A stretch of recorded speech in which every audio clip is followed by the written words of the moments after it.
I was a junk food junkie, so I can tell you all about junk food. And unfortunately, I raised my kids on junk food before my health crisis and long before I pursued functional nutrition. In this judgment-free video, we will have a frank conversation about this because the reality is almost 70% of kids' calories in the US now come from ultra-processed foods. That means the majority of what fills their lunchbox is closer to a lab experiment than a meal. And I've included some real talk to help us put this into perspective. We call it junk food, but what is junk food really? Today I'll break down what qualifies as junk food, why so many parents think some of it is healthy when it's not, and why these foods are designed to make you and your kids crave more. We'll laugh a little and we may cry a little. Let's answer the big question right away. What is junk food? Junk food is any food that's ultra processed, stripped of its natural nutrients and pumped full of additives for a long shelf life. The less natural the ingredients, the less likely it will go bad, which is why these foods last for years.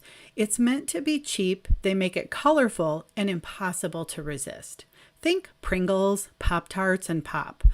But also think healthy sounding foods like protein bars, yogurt, and even granola bars. If it comes in a box with a mascot or has more than 10 ingredients that you can't pronounce, chances are it's junk. It's shocking to consider that nearly 70% of all packaged foods in the grocery store qualify as ultra processed. So when we say junk food, we're not just talking chips and candy. We're talking about most of what's marketed to us and to our kids.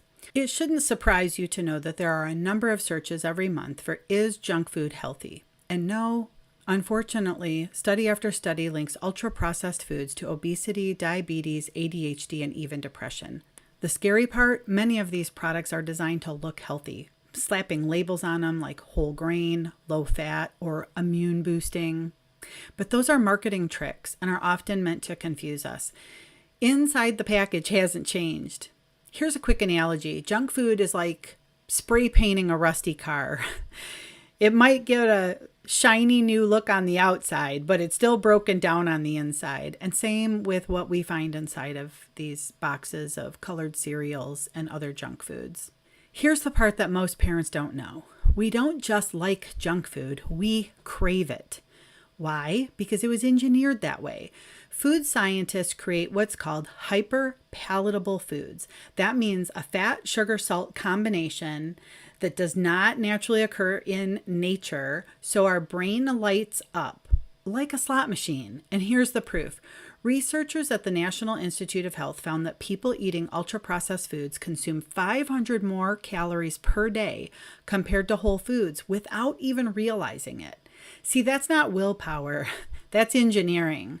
That's wiring. Think of your taste buds like a TV. The first time you taste strawberry, it's sweet. But after years of neon-colored candy and soda, it's like turning the TV volume up really loud. And now normal food sounds like a whisper. You can't even taste it until you turn that volume down again. And here's the kicker. Your kids' brains are even more vulnerable than yours. Their dopamine pathways aren't fully developed. So the hit that they get from sugar and artificial flavors is stronger. That's why they beg for the Happy Meal or they beg for the cereal. It's not bad parenting. It's literally brain chemistry being hijacked by food companies. And if you've ever said, "I have no willpower around chips," you're not weak. You've been wired exactly the way it was designed. You know the saying, history repeats itself? Well, in the food world, it literally does. Or maybe it smokes, because tobacco companies started buying up the food companies like Kraft, Nabisco, and General Foods back in the 80s. They didn't bring recipes, they brought strategy. And here's their playbook. The food needs to be addictive, highly advertised, affordable, accessible, and sold to a young age. Let's take Oreos. They're engineered to hit the bliss point with sugar, fat, and salt. Those mascots that they use to advertise to us, like Tony the Tiger, they've kept it cheap and affordable and accessible in every gas station, school cafeteria, soccer game, everywhere we go. reaching a younger and younger age. And here's a proof of their investment. Food companies spend over $10 billion every year marketing to kids, mostly for fast food, soda, and snacks. That's not education, that's indoctrination. And if you haven't seen my video yet on marketing tactics, make sure you check that out so you know how your kids are being indoctrinated, even in places you wouldn't expect. Even a Philip Morris executive admitted that he could be around cigarettes and not smoke, but he couldn't be around a package of Oreos without losing control. I mean, imagine being so scared of your own product that you don't even keep it in your house. This is not food. It is a trap. Okay, time for a game.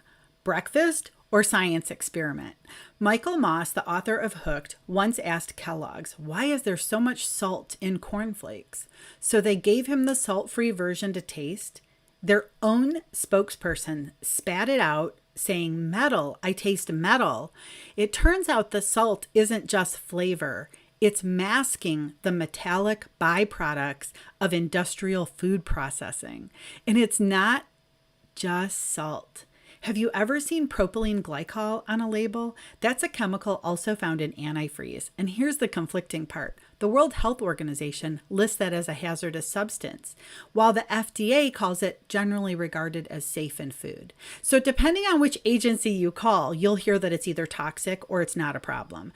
I mean, parents, would you serve your kids a spoonful of antifreeze? So why would we let that sneak in a cake mix? I honestly didn't know any better when I was raising my kids 30 years ago. So I assume there are parents who just don't know any better, which is why I continue to educate, lecture, teach workshops, and cooking classes. Considering that millennials and Gen Z parents were raised on these brands, there's nostalgia, and surveys find that the younger generations were not taught how to cook, with less than 40% stating they can bake a cake from scratch, which leaves us with a box mix containing propylene glycol. I know some parents think a little sugar won't hurt, but remember, a little bit here, a little bit here, and a little bit here equals a lot. Ultra-processed foods aren't just linked to obesity and diabetes.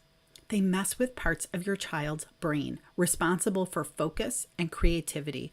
One large study found kids who ate the most ultra-processed foods scored 14% lower on memory and attention tests. Convenience doesn't just kill creativity, it rewires it. And parents, this isn't about health, it's about potential. Would you hire an employee who can't focus for more than 5 minutes? Then why are we feeding our kids like that's the future that we want?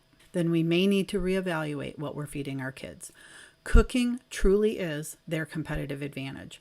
One of my favorite lessons is what is similar is not the same. You can play this little game at home. See, maple syrup from a tree is not the same as pancake syrup made from high fructose corn syrup in a lab. A homemade granola bar is not the same as a store-bought one filled with propylene glycol. When we take the time to grind the oats, sprout the grains, drizzle real maple syrup, we're not just making food, we're providing our body with nutrients that big food has stripped away from these ultra-processed foods. I promise you, when your kids start cooking, they will choose real food. Here's the good news. You don't need to wait for a government overhaul to start. Just one swap, replace the $4 billion granola bar industry with your own in your kitchen. 15 minutes. Oats, flax, maple syrup, done. Make barbecue sauce without high fructose corn syrup. Make mayo or ranch at home. Teach your kids that food doesn't come from a lab, it comes from nature. When they cook, they learn not just skills, but freedom. It's not about perfection, it's about momentum, one swap at a time. So let me circle back. Would you ever hand your child a cigarette? No, we wouldn't do that. Yet I want you to remember that the ultra-processed foods have been built on the same addictive model by those same companies. Make sure you watch the video on the psychology behind the purchase to gain more insight into marketing tactics. It really helps us explore when food is love. Junk and food don't belong in the same sentence. I mean, truly, it's an oxymoron. But the food industry designed it to hook our brains. I went into a little more detail in the video on the recipe for independence. And I am in the process of putting all of my cooking classes and workshops out here to help all of you. Freedom truly begins in our kitchen.